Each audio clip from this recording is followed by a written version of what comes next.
welcome back to Columbia College. We've put together this training to help facilitate a safer experience for you while you're on campus here at Columbia College during the fall with respect to coronavirus. Today we're going to go over a few new policies and procedures and talk a little bit about how things may look differently over this fall semester. So what are we talking about when we talk about coronavirus? Coronavirus is a family of viruses that's been around for many, many years. This particular version of the coronavirus that we're concerned about is called SARS-CoV-2, and it causes the disease called COVID-2019. As of July 27th, 2020, there are over 16 million cases around the world, with over 4 million cases in the United States. As of this time, over 25%, over a quarter of all cases worldwide, are in the United States. Almost 42,000 of those cases are in Missouri, and there are almost 1,000 cases in Boone County alone. As far as the mortality rates, it's about 3.9% globally, 3.5% within the United States. Missouri is doing a little better at 2.9%, and Boone County has been very fortunate where our mortality rate at this point is at just 0.3% of all identified cases of COVID-2019. So in order to really understand this disease and understand how to prevent it, we want to talk about the methods of transmission, how this thing is transmitted from one place to another. It spreads from respiratory droplets, which are excreted when a person coughs, sneezes, speaks, or even breathes. Those droplets can be transmitted to another individual by way of their nose, their mouth, or through their eyes. So we try to stay at least 6 feet away so that the larger droplets can drop out of the air before they reach us. It's also a reason that we want to wear masks and goggles to prevent those droplets from making contact with our face. There is limited evidence that indicates that transmission can occur if a non-infected person touches a surface that is contaminated and then puts that now contaminated body part in their nose, their mouth, or in their eyes. That can be a source of introduction of the virus into the body. And there is more and more mounting evidence that says that this virus can be aerosolized. It actually can sit in the air, and unfortunately it can sit there for hours. So another reason that we want to wear masks, so that those masks can help filter out some of the virus in the air. There are 5 primary ways to prevent transmission. Social distancing, we'll talk about that. We'll talk about appropriate hand washing, wearing masks. We'll talk about how to wear masks, and we'll talk about code with respect to wearing masks. We're going to talk about disinfection and surface cleaning. And we're going to talk about daily health monitoring, making sure that people who are sick aren't coming into the environment and potentially infecting other people. So social distancing. We want to remain at least 6 feet away from others. So what's 6 feet? An average 6-foot-tall person's wingspan from the end of their finger to the end of their fingers is about 6 feet.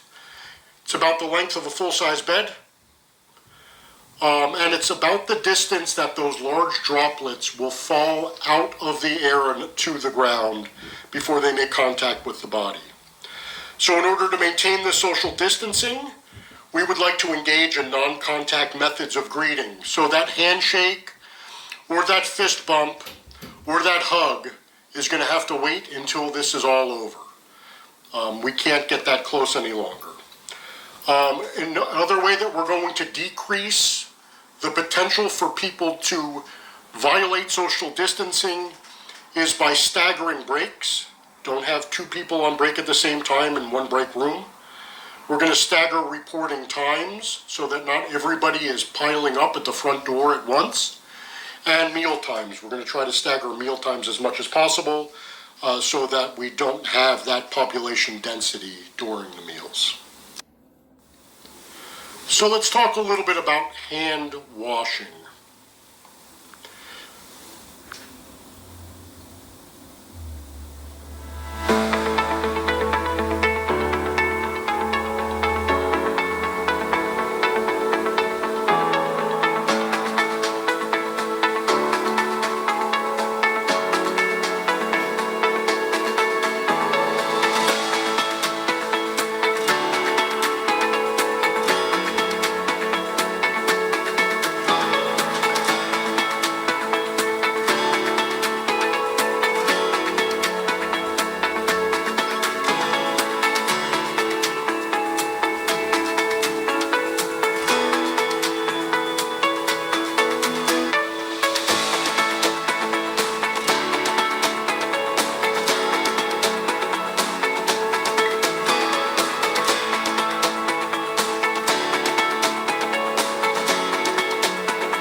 So if your hands have been potentially contaminated, we want you to wash your hands for at least 20 seconds with soap and water. The temperature of the water doesn't really matter that much. We would prefer it's cold or warm. And if there is no soap or water available, we have hand sanitizer dispensers throughout campus.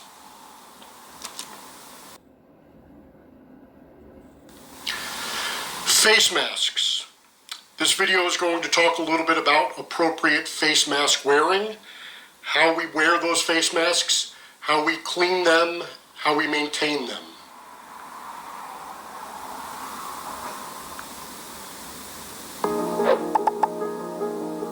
A fabric mask acts as a barrier to prevent the spread of the virus. It must be used correctly and always combined with other measures to protect yourself and everyone else. When wearing a fabric mask, clean your hands before putting it on. Inspect the mask and do not use it if it is damaged or dirty. Cover your mouth, nose, and chin.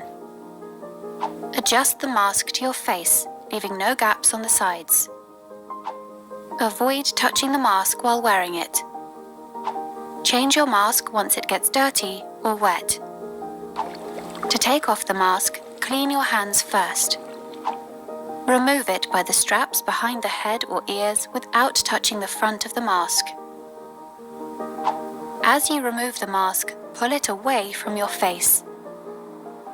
Clean your hands after taking off any mask. If you need to reuse a fabric mask, store it in a clean, resealable bag. Hold the mask at the elastic ends when removing it from the bag and make sure it is not dirty or wet before using it again. Wash fabric masks in soap or detergent, preferably with hot water, at least once a day. Make sure you have your own mask and do not share it with others. When wearing a mask, make sure you know how to put it on, use it, remove it, and discard it or wash it correctly. Remember that a mask alone cannot protect you. When wearing a mask, continue to adopt other measures to prevent the spread of the virus. Stay at least 1 meter away from others. Clean your hands frequently and thoroughly, and avoid touching your face and mask. Stay safe, and let's all prevent the spread of COVID-19.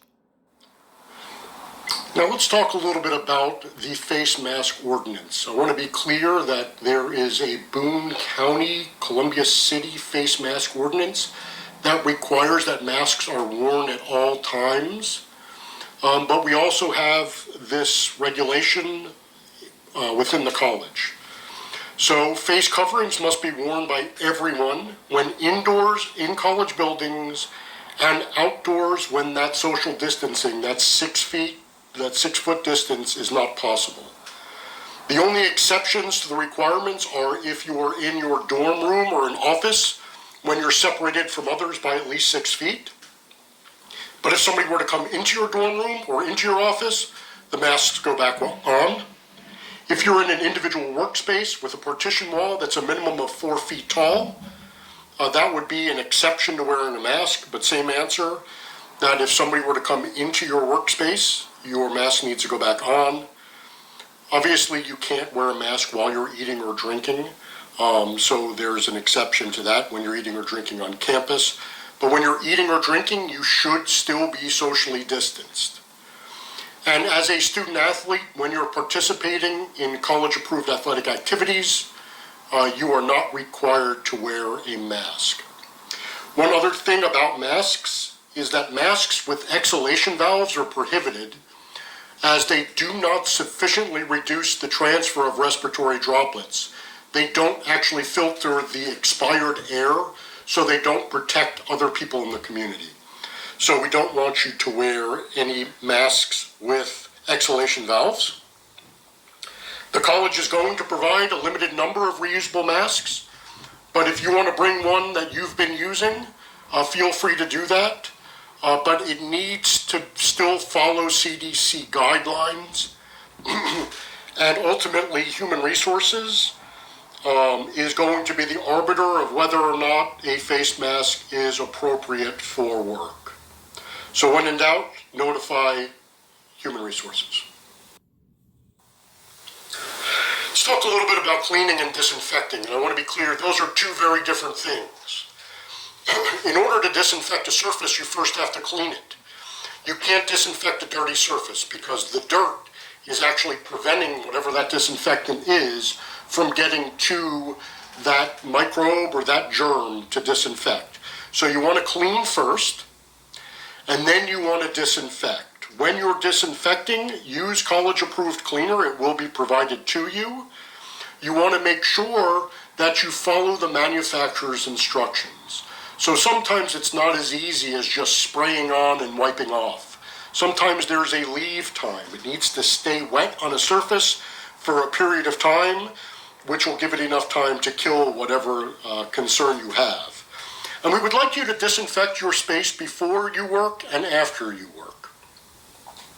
Housekeeping will be going around and disinfecting space as well, but we can't disinfect too often.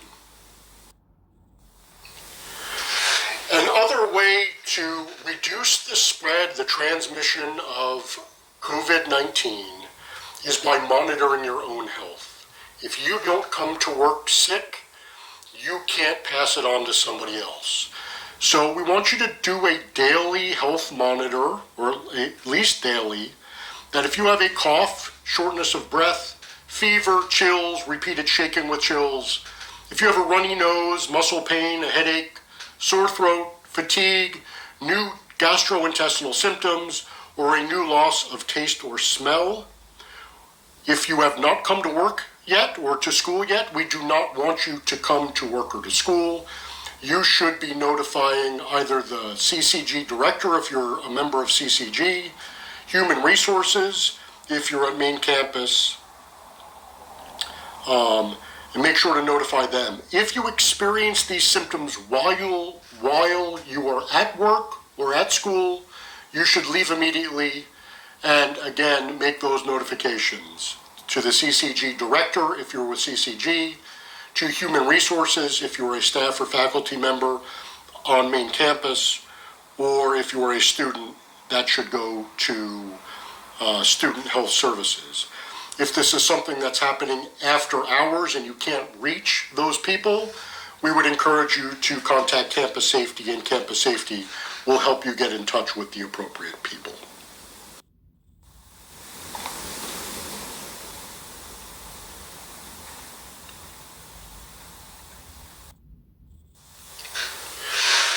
If at any time you test positive for COVID-19, you are in a voluntary self-quarantine due to a suspected exposure to COVID-19, or if you're in a quarantine or isolation status, which is required by the local health department, you are required to report that information to Human Resources. So please make sure to do that if you meet any of those requirements.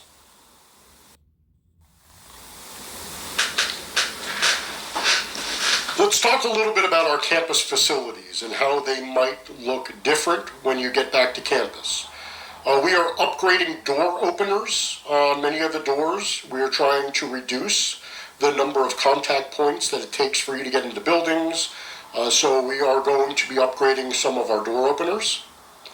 Some corridors and stairwells may be marked with floor decals or signage to indicate direction of up or down. Please make sure to follow that. That is going to ensure that we have appropriate social distancing. What we don't want is people to be stuck in a stairwell, some going up, some going down, and violating the social distancing requirements. And we also, again, want to encourage you to be responsible for your own work environment. We will provide the materials to clean and to disinfect, and we encourage that you use those. As far as workplace etiquette and how that's going to change, the most visible way is that we are going to have very few, if any, in-person meetings. We're going to have meetings through Zoom and Microsoft Teams and over the telephone. We're going to try to do as few in-person meetings as possible. The use of restrooms should be limited based on the size to ensure at least 6 feet of distance between individuals. If you walk into a restroom and it looks full, walk back out and wait for people to come out. In elevators, there's going to be a maximum capacity of 2 people. You need to be wearing your mask while you're in the elevator. Make sure to stay at opposite sides of the elevator. And please, when you hit the elevator buttons, hit them with another object, with your knuckle or your elbow. Try to avoid using your fingers to press those buttons. So as we expect our employees and staff to be flexible, we are providing flexibility to our students in the way that they are going to get information from faculty. So the college has recently invested significant amounts of money in technology that will allow students to choose to be in seat in class or to learn virtually. And they don't have to make that decision on day one that they'll actually be committed to that. They can move from virtual to in class as they feel appropriate. Although CCG students may need to choose in-seat versus virtual attendance at the start, we are going to be offering wider options as the semester progresses. So please look out for that. Return dates. So right now, all fall classes are going to begin Monday, August 31st. Classes are going to continue on main campus through Thanksgiving break. Students are going to go on Thanksgiving break, and the difference is they are not going to come back from semester break. They are going to go all virtual for the remainder of that fall semester. Our assumption is that the spring 2021 semester will begin on time and in person. We hope to be back to what we would consider normal at that point. So let's follow Scooter around campus. Let's see how Scooter's experience on campus may change depending on what facility he goes to. So Scooter's on his way to Delaney Hall.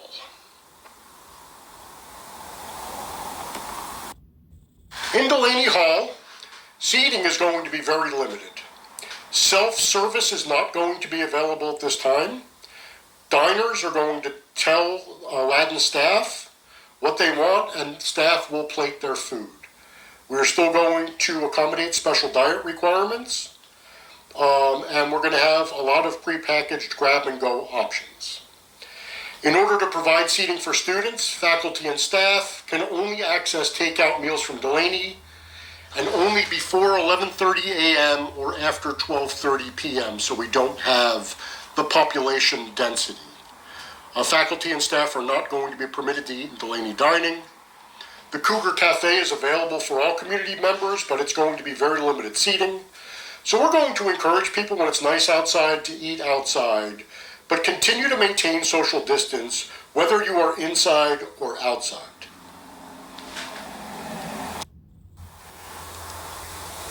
Now we follow him to the stadium. So our Marvin Owens Field is going to be open during normal business hours to be utilized by college community members as long as people continue to practice social distancing. So if you're walking with people, it's got to be at least 6 feet from your walking partner. So please make sure to do that. Down to some of our administrative buildings, our office environments.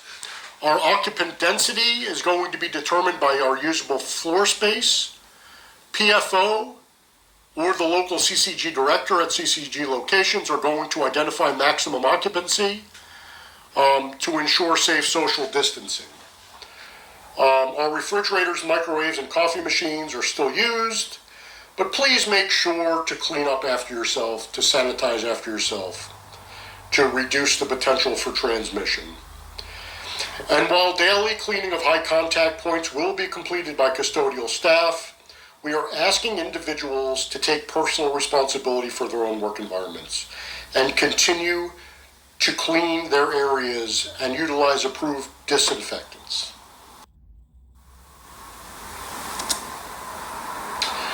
To the athletic facilities. The Southwell complex will remain closed until further notice for sports. Intercollegiate teams will use the facility for organized team practice, but right now there will be no fans in attendance, and this is all subject to change. The fitness center, based on current conditions, the fitness center is going to be limited to students, student athletes, and intercollegiate teams. So faculty and staff are not going to be allowed to utilize the fitness center for the fall semester.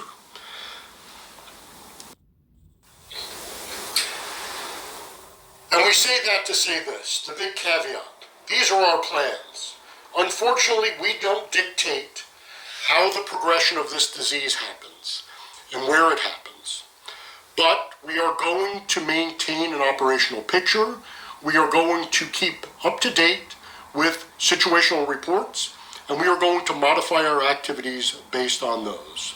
So please bear with us as things change, and understand that things probably will change as the situation both inside and outside of the university change. What we would like you to do now is complete the rest of the coursework, go through the websites, and please let us know if you have any questions, comments, or concerns. And again, thank you for your time and your attention.